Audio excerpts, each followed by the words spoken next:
આપ સર્વને મારા જય શ્રી કૃષ્ણ. ગાથા ચેનલ પર આજે આપણે નાગ પાંચમના વ્રત વિશે જાણીશું. નાગ પાંચમનું વ્રત મુખ્યત્વે રીતે શ્રાવણ વદ પાંચમ અથવા તો અષાઢ વદ પાંચમના દિવસે કરવામાં આવે છે. આ વ્રત કરવાથી નાગ દેવતાની કૃપાથી ઘરમાં થતા ઝઘડાનો અંત આવે છે, સંપ વધે છે તથા ધન ધાન્ય વધે છે. નાગ દેવતાની કૃપા આખા વર્ષ માટે બની રહે છે, આશીર્વાદ મળે છે. તો આવો જાણીએ આ નાગપાંચમના વ્રતની વિધિ. નાગપાંચમના દિવસે વ્રત કરનારે સવારે વહેલા ઉઠી નાહી ધોઈને પાણિયારા પર નાગનું ચિત્ર દોરવું અથવા તો માટી કે છાણ વડે ઘરની દિવાલ પર નાગ દેવતાનું ચિત્ર બનાવવું અથવા તો મંદિરે જઈ નાગ દેવતાનું પૂજન કરવું. નાગદેવતાના પૂજન માટે ઘીનો દીવો કરવો. નાગલા ચૂંદડી બનાવી એટલે કે કંકુ દ્વારા રૂની માળા બનાવવી.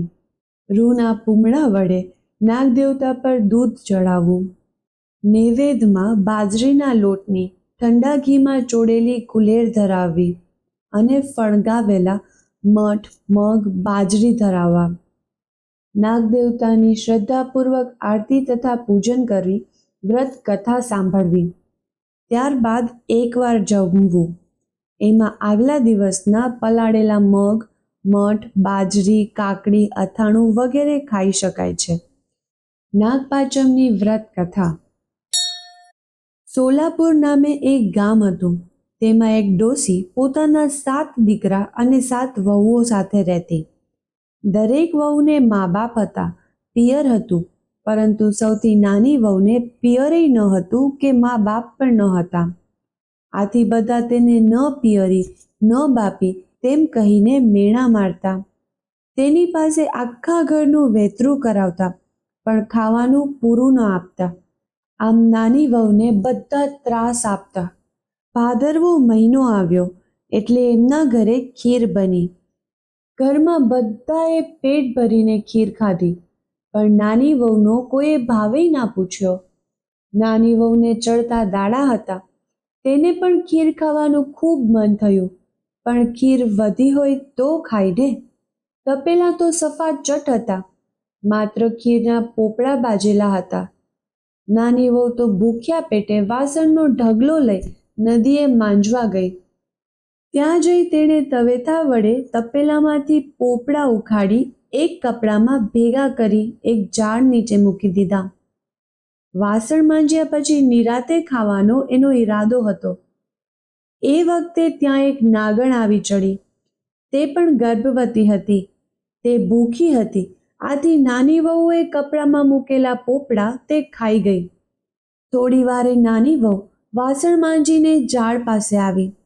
પોટલું ખોલીને જુએ છે તો પોપડા ગાયબ. આથી તેને નવાઈ લાગી. નાગણ ઝાડ પાછળ સંતાઈને આ બધું જોયા કરતી હતી. તેને મનમાં થયું કે હમણાં મને એ ગાળો દેશે, પરંતુ ના, નાની વહુએ તો ગાળો ના દીધી. ઉલટું તે એવું બોલી, હશે મારા જેવી કોઈ ભૂખી, ભલે ખાધા, જેણે ખાધા હશે એનું પેટ ઠરજો. નાની વહુએ ગાળો દેવાના બદલે આશીર્વાદ આપ્યા. આથી નાગણી બહુ ખુશ થઈ અને તેની સમક્ષ જઈ બોલી, બેટી, તારા પોપડા હું ખાઈ ગઈ છું. તેના બદલામાં તારે જે જોઈએ તે માંગી લે. તને કોઈ વાતનું દુઃખ છે? નાની વહુએ પોતાનું દુઃખ વ્યક્ત કરતા કહ્યું, માં, મારા પિયરમાં કોઈ નથી. આથી સાસરિયા મને મેણા ટોણા મારે છે. થોડા દિવસમાં મારો ખોળો ભરવાનો છે. મારે કોઈ નથી. હું કોને ખોળો ભરવા બોલાવું? આટલું બોલતા તેની આંખમાં જળજળિયા આવી ગયા. નાગણનું દિલ એની વાત સાંભળી દ્રવી ઉઠ્યું. તેને શાંત પાડતા તે કહેવા લાગી, બેટી, તું રડીશ નહીં, ચિંતા કરીશ નહીં. જ્યારે પણ તારો ખોળો ભરવાનો હોય ત્યારે પેલા રાફડા પાસે એક કંકોત્રી મૂકી જજે. આ સાંભળી નાની વહુ રાજીના રેડ થઈ ગઈ. એને તો જાણે ધર્મની માં મળી ગઈ. એ તો ખુશ થતી ઘેર ગઈ. થોડા દિવસ પછી વહુનો ખોળો ભરવાનો દિવસ આવ્યો. મોટી વહુઓ એને મેણા મારવા લાગી.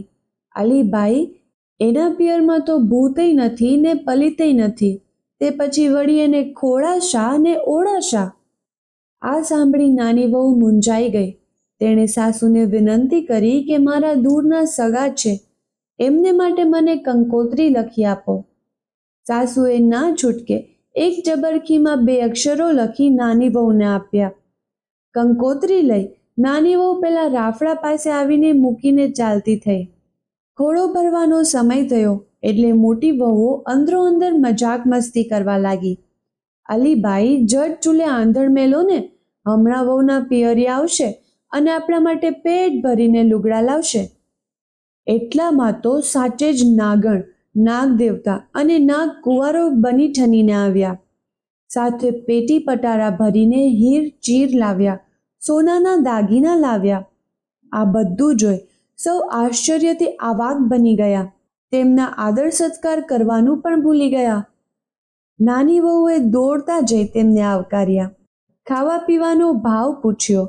નાગણે કહ્યું, અમારા માટે ફક્ત દૂધ લાવ, અમે તો દૂધ ના પીનારા. દૂધના દેગડા ચૂલે ચડ્યા. બાજુના ઓરડામાં દૂધના તપેલા મૂકવામાં આવ્યા. નાગ દેવતા ચપ ચપ કરતા દૂધ પી ગયા. નાગકુમારોએ નાની વહુનો ખોળો ભર્યો. મોટી વહુઓને પહેરામણીમાં હીરચીર અને સોના રૂપાના દાગીના આપ્યા.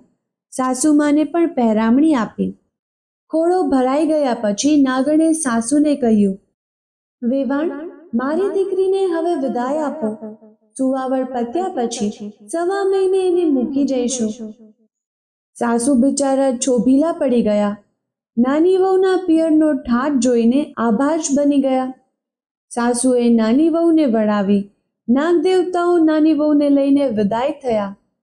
નાની વહુ નાગણ સાથે ગઈ તો ખરી, પણ તેને મનમાં મૂંઝવણ થવા લાગી કે આ નાગણ મને ક્યાં લઈ જશે. પરંતુ થોડા જ સમયમાં એની શંકા દૂર થઈ ગઈ. નાગણે પોતાના દર પાસે આવી હાથ પસાર્યો.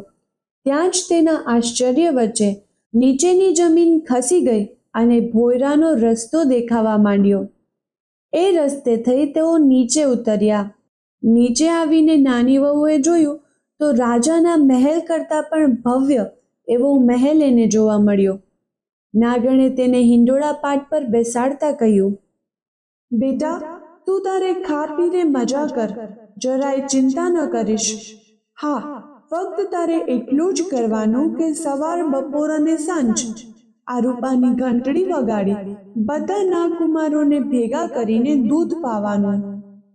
નાની વહુએ સહર્ષ એ કામ સ્વીકારી લીધું. નાની વહુના દિવસો સુખમાં વીતવા લાગ્યા. સમય થતાં તેણે દેવના ચક્કર જેવા દીકરાને જન્મ આપ્યો. આથી બધા રાજી થઈ ગયા. દીકરો ધીરે ધીરે મોટો થવા લાગ્યો. પગ આવતા પાપા પગલી ભરવા લાગ્યો. હવે એક દિવસ એવું બન્યું કે નાની વહુ દૂધના વાસણને ઠારવા મૂકી બીજા ઓરડામાં કંઈ કામ અંગે ચાલી ગઈ. આ બાજુ છોકરો રમતો રમતો ત્યાં આવી પહોંચ્યો અને તેણે રૂપાની ઘંટડી હાથમાં લઈ વગાડવા માંડી. ઘંટડીનો અવાજ સાંભળી નાગકુમારો તરત દોડતા આવી પહોંચ્યા. એમને જોઈ છોકરો બી ગયો અને તેના હાથમાંથી ઘંટડી છૂટીને 2 નાગકુમારના પૂંછડા પર પડી. આથી તેમના પૂંછડા કપાઈ ગયા. અન્ય નાગકુમારો ગરમ દૂધ પીવા ગયા તો તેમના મોઢા દાજી ગયા. નાગકુમારો બાંડિયા બુચ્યા થઈ ગયા. તેઓ ગુસ્સે થઈ છોકરાને કરડવા દોડ્યા. એટલામાં નાની વહુ આવી પહોંચી અને છોકરાને બચાવી લીધો. નાગણે પણ સઘળી વાત જાણ્યા પછી નાગકુમારોને ઠપકો આપ્યો. ઠપકા બાદ રીસે ભરાયેલા નાગકુમારોએ છોકરાને કરડવાની મનમાં ગાંઠ વાળી. થોડા દિવસ પછી નાની વહુને મનગમતી પહેરામણી આપી વિદાય કરી. સાસરિયામાં નાની વહુના હવે માનપાન વધી ગયા. આથી મોટી વહુઓ તેના પર દાજે બળવા લાગી. નાગકુમારો પણ એના પર દાજે બળવા લાગ્યા અને પોતાનો વેર લેવા એની પાછળ એના ઘેર જઈ ચડ્યા. ઘંટીના પડ નીચે સંતાઈને બેઠા. આ વખતે નાની વહુ નદીએ પાણી ભરવા ગઈ હતી. તે થોડી વારે આવી પહોંચી. ઉંબરા પર પેસતા જ તેને પગે ઠેસ લાગી. આથી તરત તેના મુખમાંથી બોલાઈ ગયું, ખમ્મા મારા બાંડિયા બુચિયા વીરાને. આ સાંભળી નાગકુમારો વિચારમાં પડી ગયા. તેમને થયું કે બહેન કેટલી સારી છે, હજી પણ અમને યાદ કરે છે. આમ બહેનના પ્રેમનો અનુભવ એમને 2-3 વખત થયો. એટલે એમણે બહેનના છોકરાને કરડવાનો વિચાર માંડી વાળ્યો અને ચૂપચાપ ત્યાંથી ચાલતા થયા.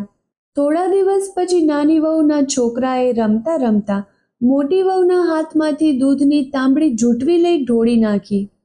આથી રોષે ભરાઈને મોટી વહુ બોલી ઉઠ્યા, અલીભાઈ, શિવને અમારા રાખનું દૂધ ઢોળાવી નાખો છો. તમે તો મોટા પિયરના છો, તે કાલે ગાયો લાવીને બાંધશો, પણ આમ જેવા ગરીબ ક્યાંથી લાવશું?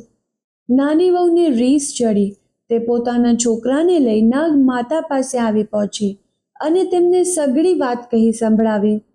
નાગ માતાએ તેને આશ્વાસન આપ્યું અને બીજા દિવસે ગાયોને લઈને નાગકુમારો તેની સાથે મોકલ્યા. ગાયોનું મોટું ધણ આવેલું જોઈ સાસરિયા અચંબામાં પડી ગયા. મોટી વહુનું મોં પડી ગયું, પરંતુ નાની વહુએ ઉદાર થઈ તેમને પણ થોડી ગાયો આપી. આથી તેઓ ખુશ થયા.